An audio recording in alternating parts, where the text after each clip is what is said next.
کہا لوگوں جب پرانے بزرگوں کو اپنے اکابر کو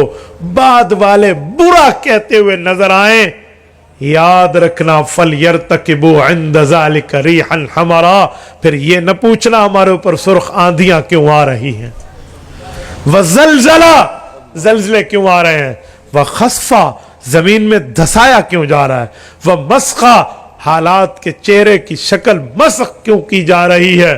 وَآيَاتٍ تَتَابَوْا تمہارے اوپر اللہ کی نشانیاں یوں آئیں گی کَنِظَامِ بَالٍ قُطِعَ سِلْكُهُ فَتَتَعْبَا جیسے تسبیح کے ایک دانے کی طرف کو کاٹ دیا جائے تو پے در پے اوپر من کے گرتے ہیں تمہارے اوپر یوں اللہ کی طرف سے عذابات آئیں گے یہ ہے پرانوں کو مثلا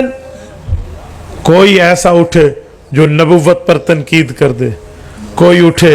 جو نبوت کی جماعت صحابہ اور آل بیت پر تنقید کر دے کوئی ائمہ پر تنقید کر دے اعتراض کر دے اور آج کا بندہ پریشان ہو کر اس کی بات کو ایکسپٹ کر لے تو حضرت علی والا یہ روایت کا مسئلہ پورا ہو جائے گا کہ وَلَعْنَ آخَرُ هَذِهِ الْأُمَّةِ أَوَّلًا